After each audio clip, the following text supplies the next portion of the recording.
Veliko noč nedelja. Še enkrat vsi prisrčno pozdravljeni. Lepo je, da lahko skupaj praznujemo vstajenje Jezusa Kristusa. Ali nekako za veliko noč praznujemo, ali veliko nočne peteko, trpljenje, ceno, ki je Jezus plačal, in potem nekako nedeljo, da je Jezus vstal od mrtvih. In želel bi, da preberemo odlomek iz Matejevega evangelija 28. poglavje od 1. do 10. vrste. Po soboti, ko se je svital prvi dan tedna, sta prišli Marija Magdalena in druga Marija pogledat grob. In glej, nastal je močan potres, kajti Gospodov angel je prišel iz nebes. Pristopil je in odvalil kamen ter sedel nanj. Vidite, je bil kakor blisk in njegovo oblačilo je bilo belo kakor sneg. Od strahu pred njim so stražarji strepetali in postali kakor mrtvi. Angel pa je nagovoril ženi: ne bojta se, vem, da iščeta Jezusa križanega. Ni ga tukaj, obojen je bil, kakor je rekel.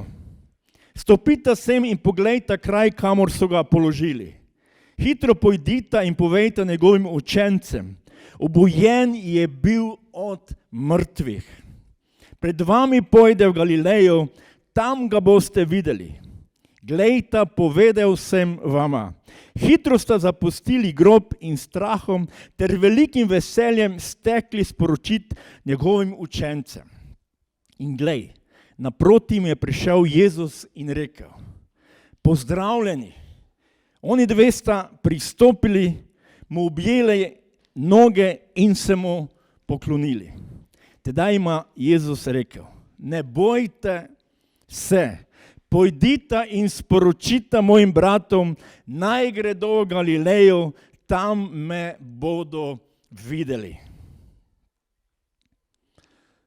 Ta odlomek za našo človeško logiko ali prakso je težko verovati ali sprejeti. Kajti vemo, ljudje vsak dan umirajo in ne prihajajo nazaj. Tudi za žene je bil to šok, presenečenje. Prišle so k grobu in slišijo sporočilo, da ga ni tukaj. Vstal je in živi. In vemo tudi za učence, je bilo to težko sprejeti, težko verovati. Žene so bile zmedene, bile so prestrašene, kar nekajkrat v tem odlomku slišimo: ne bojte se.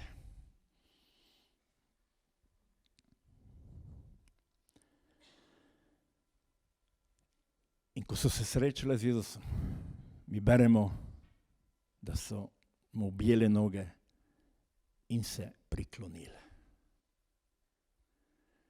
Eno je, ko slišiš, da je Jezus vstal od mrtvih, in drugo je, ko se osebno sreča z njim ali v svojem srcu doživiš vstalega Jezusa Kristusa. In potem lahko storiš samo to, kar so storile žene. Priklonile so se.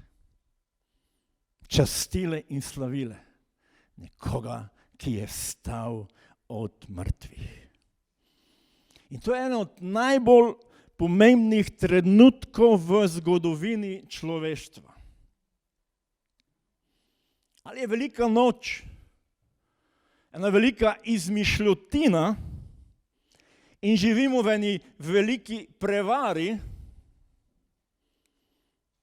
ali pa je velika noč nekaj, kar se je resnično zgodilo.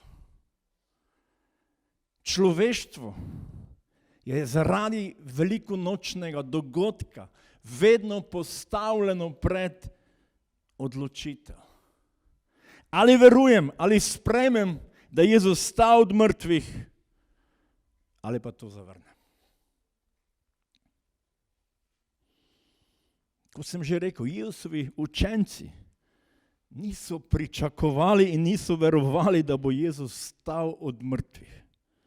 Ko je Jezus govoril, da mora trpeti, da bo umrl in bo tretji dan stal, so učenci jasno temu nasprotovali. V Markovem evangeliju 16. poglavju 21. in 22. vrsti beremo.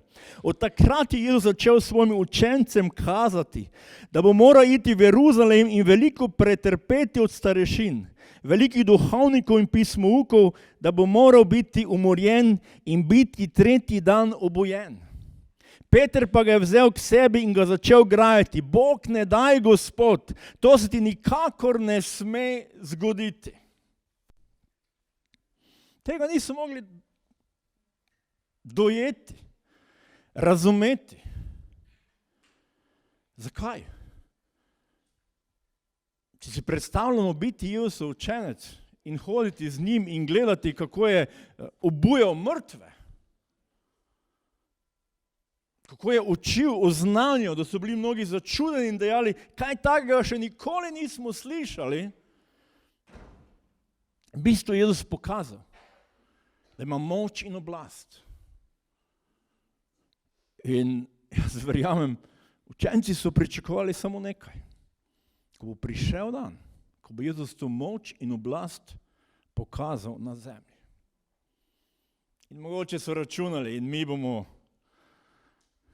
desna in leva roka, oziroma tudi o tem so učenci večkrat razpravljali. Za njih v smrt ni prišla nobeno poštev. Nekako bi lahko rekli, od Jezusa so učenci sprejemali samo to, kar je bilo za njih sprejemljivo. In verjetno so pričakovali, kot sem rekel, ko bo zavladal. Zato, ko je Jezus govoril o smrti, je tudi vedno rekel, tretji dan bo vstal. Oni tega niso slišali, to so preslišali. Za njih to ni bilo sprejemljivo. To ni možno, to ni mogoče. In ko se danes v velikonočnih praznikih ponovno spominjamo, ali vsako leto spominjamo, danes ni nič drugače. Tudi mi danes moče od Jezusa ali od velike noči pač vzamemo to, kar je za nas sprejemljivo. In nažalost so mnogi velikonočne praznike postavili kot neko tradicijo, pravimo, ja, to je največji krščanski praznik, ampak vse se nekako vrti okrog tradicije, okrog pirhov, okrog šunke.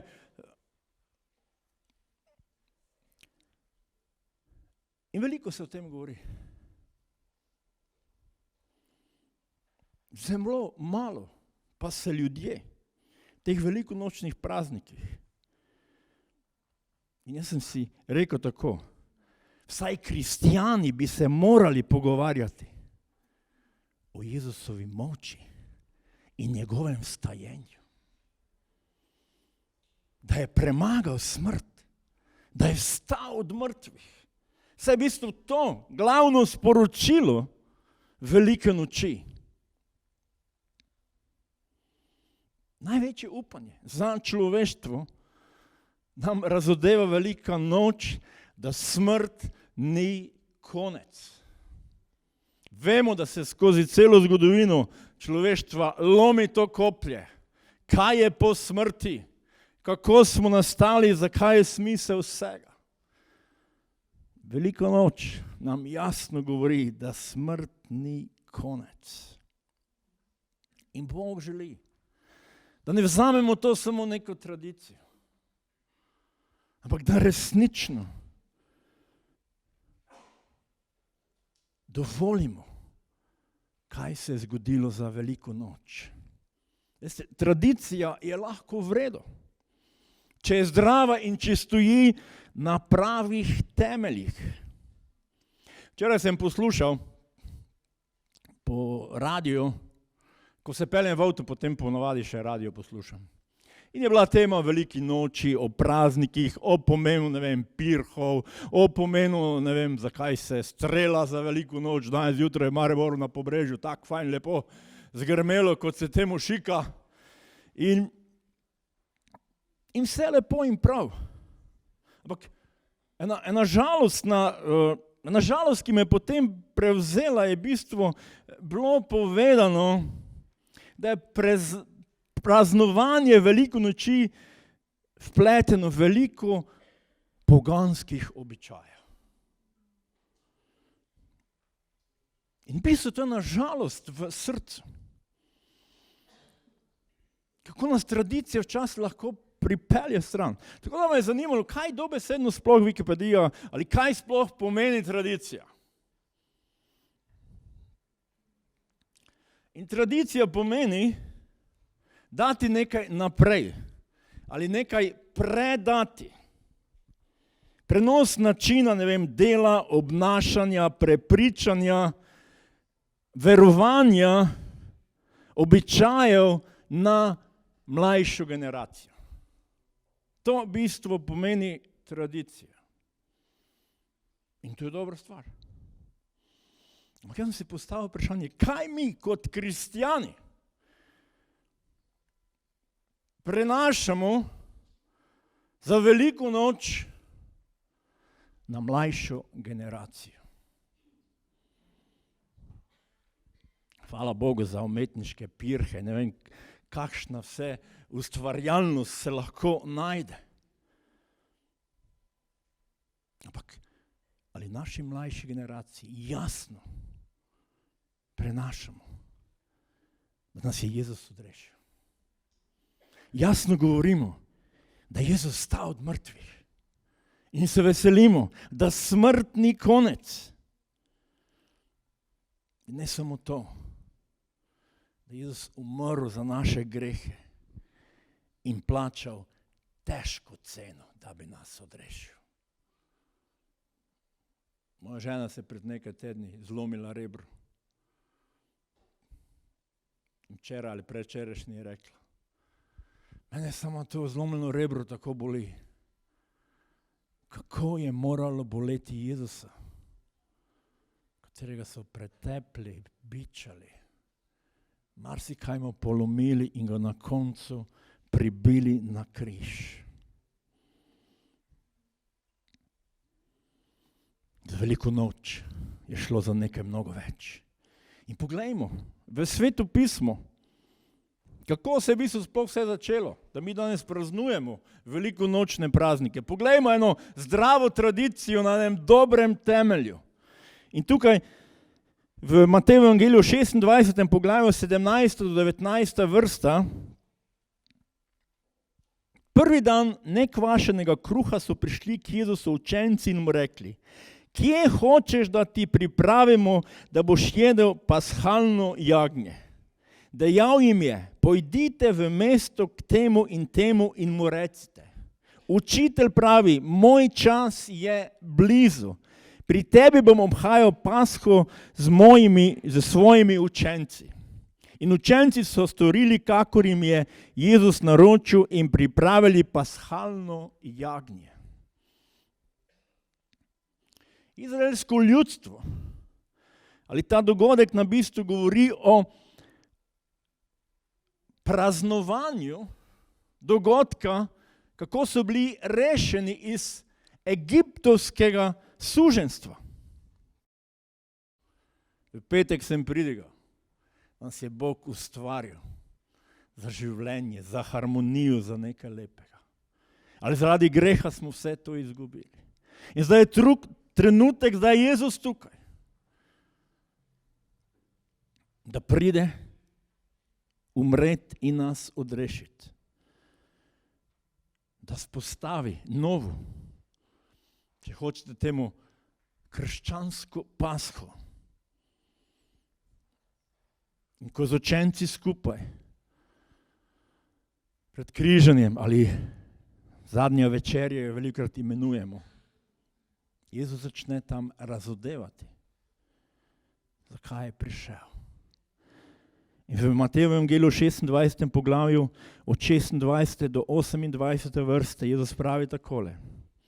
Medtem, ko so jedli, je Jezus vzel kruh, blagoslovil, razlomil, dal učencem in rekel, vzemite, jejte, to je moje telo. No, to je vzel kelih, se zahvalil, jim ga dal in rekel, pijte iz njega vsi. To je namreč moja kri zaveze, ki se preliva za mnoge v odpuščanje grehov. Jezus začne pripravljati učence, da je on daritveno jagnje za naše grehe. Vzame kruh in pove učencem, to je moje telo, ki se daje za vas. Učenci niso razumeli, da Jezus dobesedno mislijo njegovo telo, katero bo šlo na križ. In pravi, to je vino, to je moja kri. In Jezus je dobesedno mislil, njegova kri bo na križu tekla za naše grehe, v odpuščanje naših grehov. Jezus je to daritveno jagnje, da lahko imamo v njem odpuščanje, da lahko imamo v njem spravo, da lahko imamo v njem mir, veselje in novo življenje. In v bistvu to je končno sporočilo velike noči.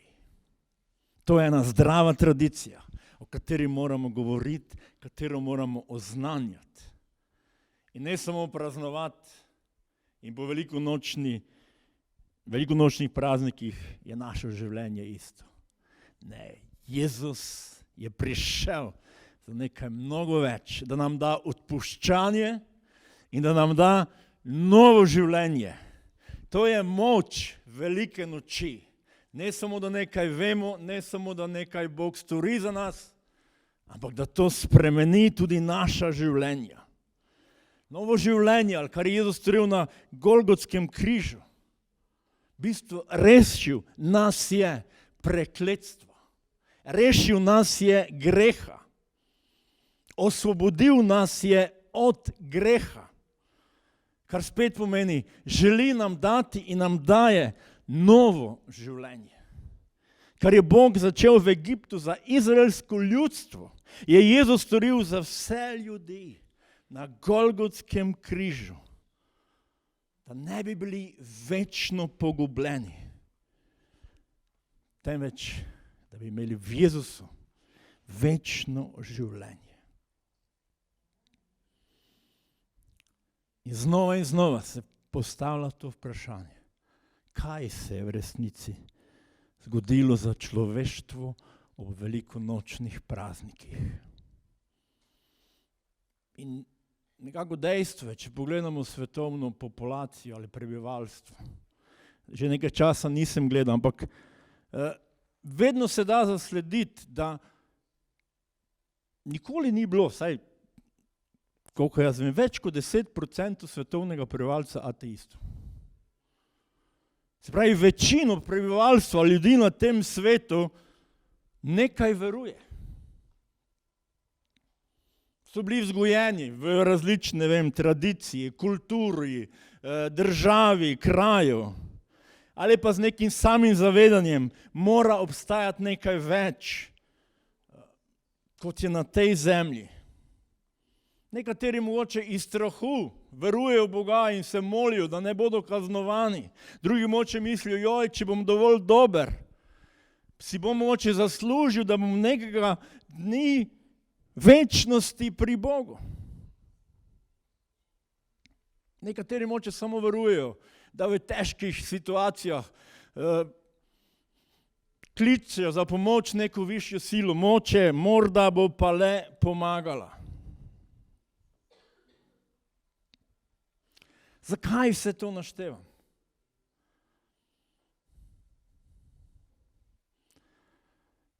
Ker se je nekaj posebnega in najbolj pomembnega zgodilo za človeštvo celega sveta. V Efežanom 1:7 Božja beseda pravi takole. V njem. Nekomu zvoni telefon. Dvigni mogoče do zgoraj kliče. Efežanom 1:7. V njem, po njegovi krvi imamo odkupitev. Odpuščanje prestopkov po bogatstvu njegove milosti. Sveto pismo nam zelo jasno govori, da svojo močjo, ne svojimi dobrimi deli, ne najbolj popolnejšo religijo na tem svetu, ne moreš izpolniti pravičnosti Boga. Ker je to storil Jezus Kristus. In pravi, po njegovi krvi imamo odkupitev.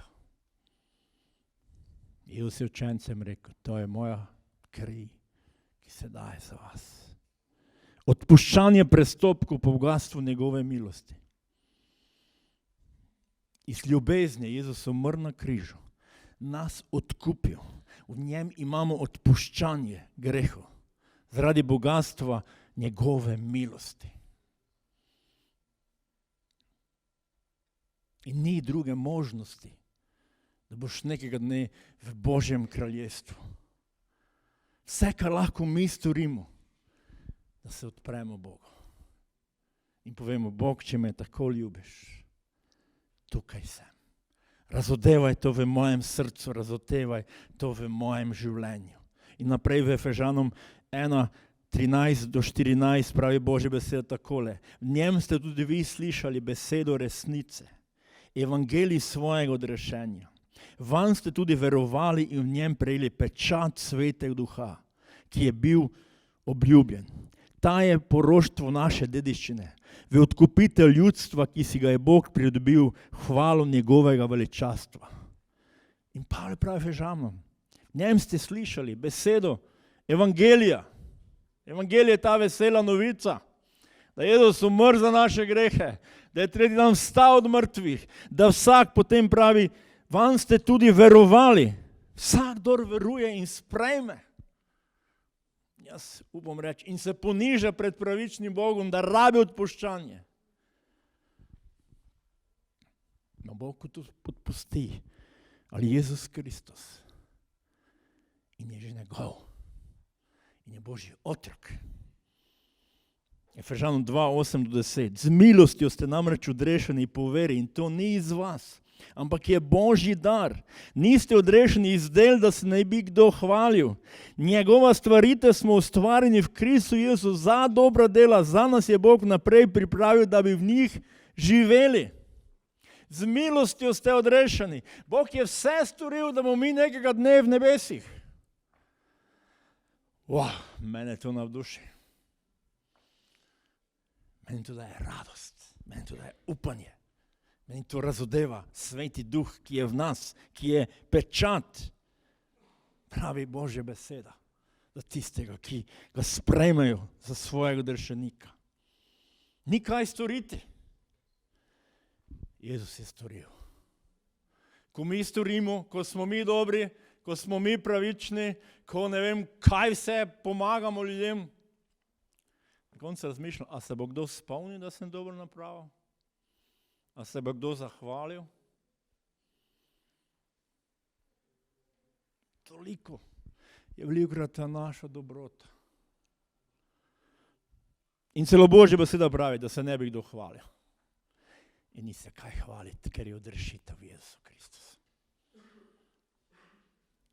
In če se vsak dan trudiš, da bi godil Bogu, potem za to veliko nočno delo nekaj spremeni.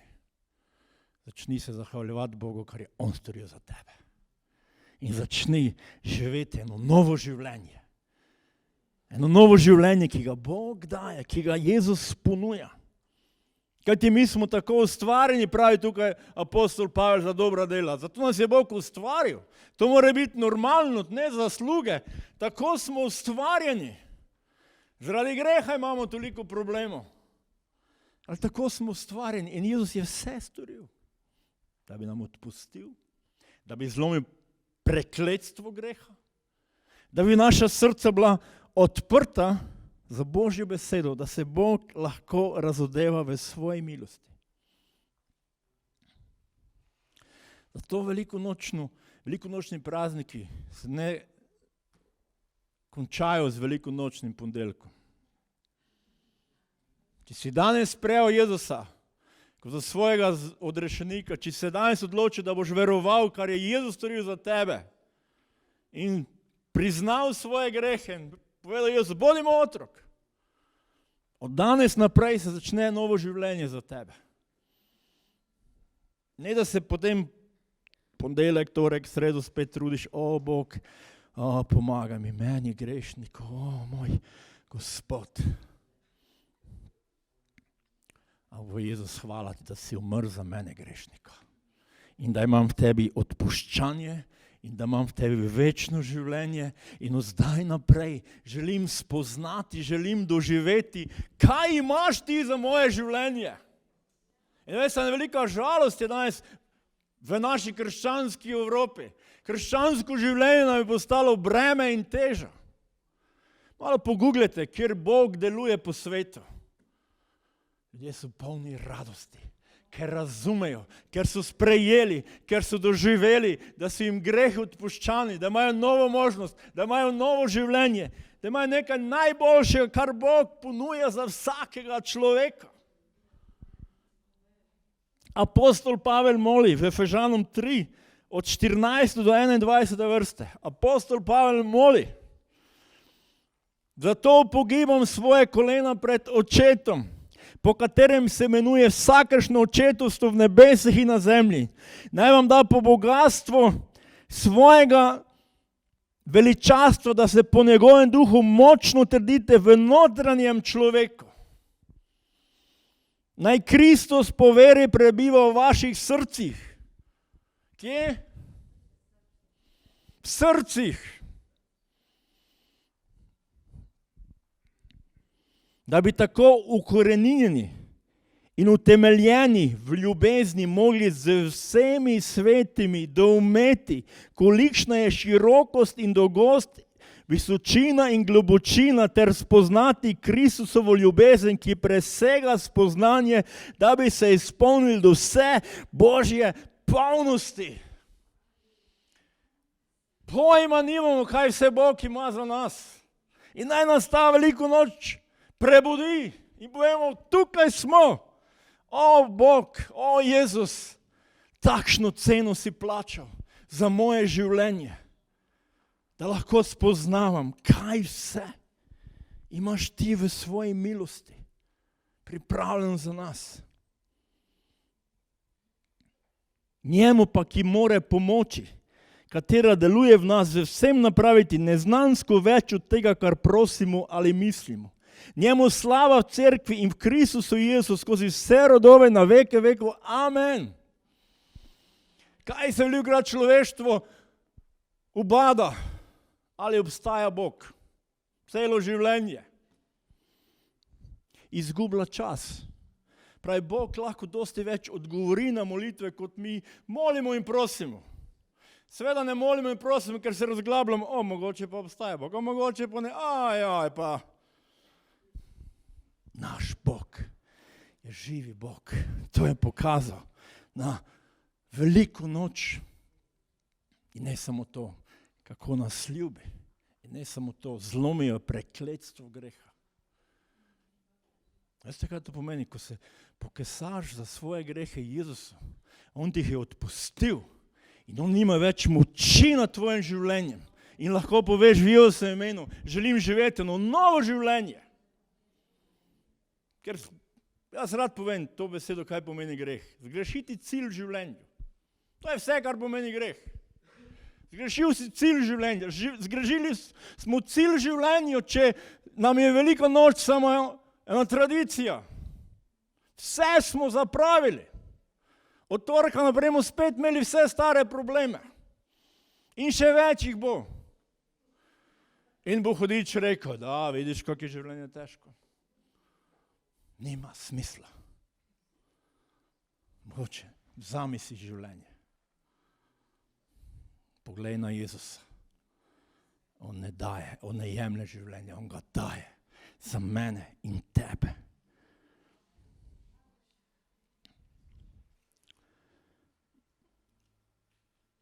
Da zaključim. Marko 16, od 14. do 18. vrste. Še pozneje se je prikazal 11, ki so bili pri mizi. Govorimo o trenutkih, ko se je Jezus prikazoval. Vstajal od mrtvih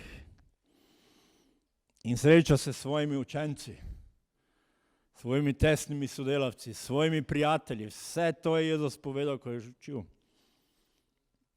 In pravi takole, grajo je njihovo nevero in trdosrčnost, ker niso verjeli tistim, ki so ga videli obojenega. Kot sem rekel, ni tako enostavno zverovati, da je nekdo vstal od mrtvih. Ali kot so bili učenci pred Jezusom, smo tudi mi danes. Jezus je umrl za naše grehe. On odpušča. On lomi prekletstvo greha in on daje novo življenje. Rekel jim je, pojdite po vsem svetu in oznajte evangelij vsemu stvarstvu. Kdor bo sprejel vero in bo krščen, bo rešen. Kdor pa ne bo sprejel vere, bo obsojen. Tisti pa, ki bodo sprejeli vero, bodo spremljali ta znamenja.